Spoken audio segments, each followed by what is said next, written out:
This is a bookable summary of the book, The Inner Game of Tennis by Timothy Gallwey.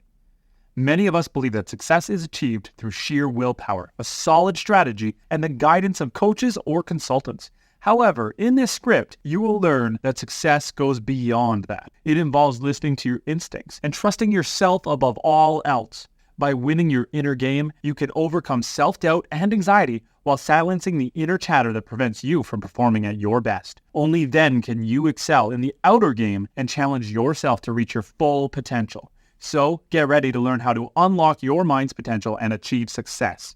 Tennis players' inner game, how coaches can help them win the battle within. When you watch tennis stars compete on the court, you see them physically battling it out. But what you might not realize is that they're also fighting a mental battle within themselves. This internal match is between a player's conscious mind, known as self-1, and their unconscious mind, or self-2. It takes a lot of effort for players to overcome self-doubt, calm their nerves, and stay positive.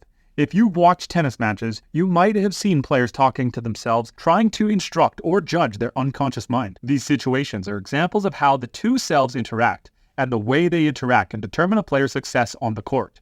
This is where coaches come in to help players balance both selves. However, telling players what to do and what to avoid doesn't always work. The more players consciously focus on what they're told, the less successful they might become. This is because self-1 is trying to control self-2, which doesn't always lead to a desirable outcome. Coaches need to teach players how to let both selves operate independently, without interference from the other. By mastering this technique, players can excel in their sport, responding to every moment almost automatically, as if having an out-of-mind experience.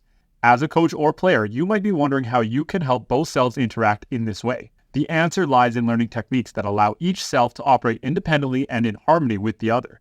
With practice and guidance, players can learn how to win their inner game, which can lead to success on the court. Quieting your conscious mind, the key to peak performance on the tennis court. Imagine being in a high-pressure tennis match where your opponent is dominating you no matter what moves you make. What should you do? If you're like most players, you might try to adjust your grip or remind yourself to improve your form, but these conscious efforts won't necessarily help you win the game. To truly perform at your best, you need to quiet your inner conscious mind and let go of judgments. Top players know that peak performance comes when thinking stops and action takes over. By fully immersing yourself in the match and letting your unconscious mind, self-2, take over, you'll be guided by instinct and better equipped to succeed. Self-2 is an expert in timing and fluidity, essential components of top performance. But before you can unleash this power, you need to release all judgments that might hold you back. Negative judgments, such as believing you're clumsy, can make you self-conscious and awkward on the court. Instead of judging yourself, try visualizing yourself playing the match as if you're watching a recorded version of it. Focus on the movements of the ball and racket, and let yourself too experiment with different swings. This process will help your unconscious mind improve without any input from your conscious mind or coach. But simply keeping judgments at bay won't be enough to give self-2 free rein. In the next section, you'll learn how to boost your unconscious mind and achieve peak performance on the tennis court. If you're finding this video to be enjoyable, show your support by liking it and subscribing to my channel for even more fantastic content. Your encouragement means everything to me and drives me to keep creating videos for you. Let your unconscious mind work its magic. Leading a team can be a challenge, but micromanaging them is not always the answer. Instead, set clear goals, provide support, and trust that they'll do their best. The same principle applies when it comes to managing your own mind. Your unconscious mind, or self-2, is a powerful force that's responsible for many of the functions in your body. While you read this or listen to this, it's busy keeping you breathing, sitting upright, and digesting your food. It's capable of handling complex tasks like playing tennis or singing without your conscious mind's constant supervision. In fact, trying to micromanage your self-2 can be counterproductive. Trust it to do what it does best and let it work its magic. When you're too focused on making something happen, the pressure and desire can actually prevent it from happening. For example, if your tennis serve is weak, don't overthink it by consciously tightening your muscles. Trust yourself to handle the task and let it flow naturally. By doing so, you'll avoid overflexing your muscles and hindering your performance.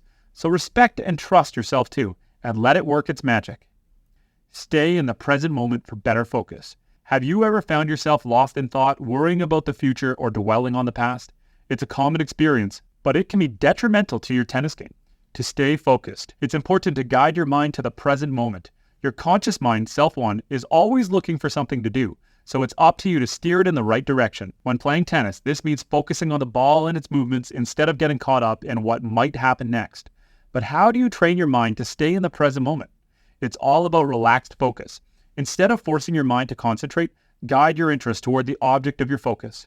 During a match, try paying close attention to when the ball bounces and when it hits your racket. You can even say these actions out loud to help your mind from wandering. But this relaxed focus can only be achieved if you're confident and non-judgmental. To improve your focus, practice awareness of your body, like feeling the racket in your hand. But remember, letting go of thoughts about your next move is key. With practice, you can train your conscious mind to focus on the present moment, leading to a better performance on the court. Learning by finding what works for you. Trust your unconscious mind. Learning comes naturally to infants, but as we grow older, we start to become more focused on the right and wrong way of doing things, which can hinder our progress. However, there's no one-size-fits-all approach to learning. What works for one person might not work for another. That's why it's important to trust your unconscious mind and find what works best for you. For example, when it comes to tennis, you might be tempted to follow your coach's instructions to the letter, but that could lead to tension and poor performance.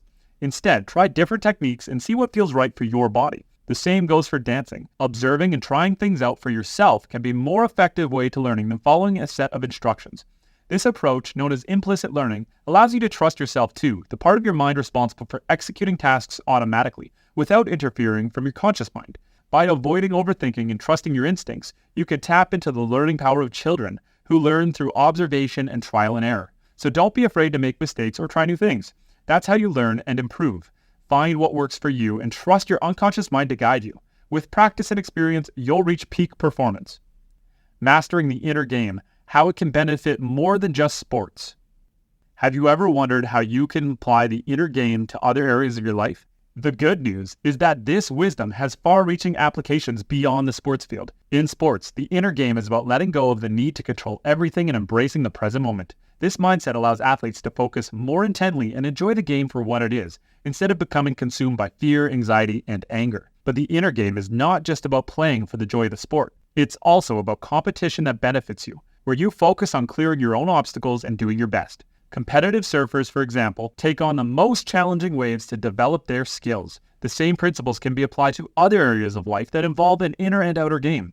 To excel, you need to develop your inner game and minimize your dependence on the approval and guidance of others. Take a business negotiation, for example. By trusting your skills in the present and accepting what you can't control, you'll have a stronger bargaining position. So whether you're on a sports field or in the boardroom, mastering the inner game can help you reach your peak performance and truly enjoy what you're doing.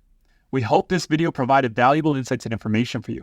Do you believe in the power of letting your unconscious mind, self-2, work its magic? Or do you prefer to consciously micromanage your thoughts and actions? Let us know in the comments. And if you learned something new in this video, make sure to hit the button and subscribe for more videos. Thank you, and until next time.